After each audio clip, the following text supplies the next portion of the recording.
mi he aniu lum nau mi nang koi rau nanon su khon roi mi he than me bai ben ko aniu la tau na kala pai ko aniu lum na ba me ton the Jesus Christa ti hai akai pau thai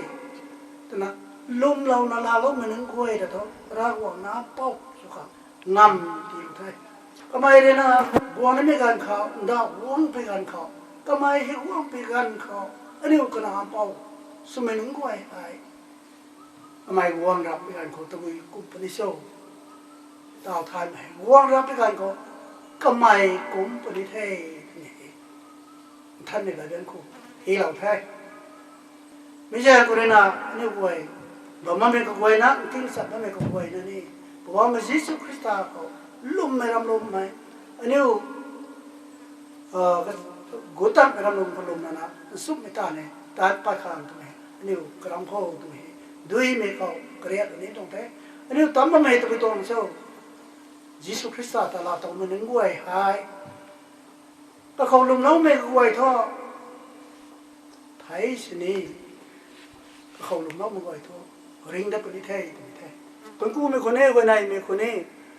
cái này cái hàng sao mày con này anh yêu quay Christa dẫn rồi này la mày lại cái giáo nào kinh mình ní sao mình ní xuôi mình ní anh yêu quay bởi vì Jesus Christa là riêng thấy lại nè anh yêu riêng mình còn tắm một cô thì cao vấn đề cô buông này mày không tự rồi riêng lúc mày tụi mày cô ring lâu pun thế, ti ring lâu pun thế, tụi mình tiếng cao bấm của tụi con tăng khoan là bấm bị tụi ngay, mấy lại cái này tụi là sao tụi mình tụi thế.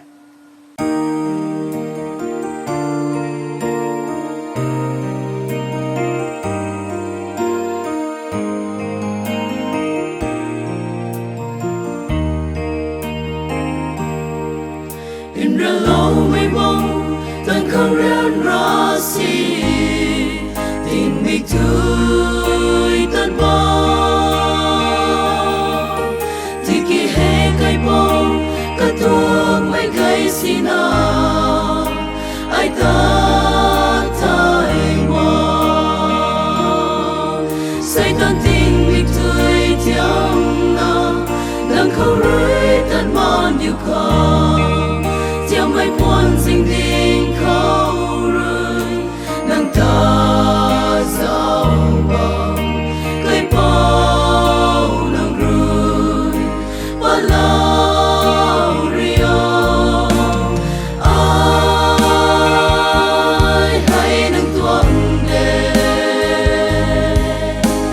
so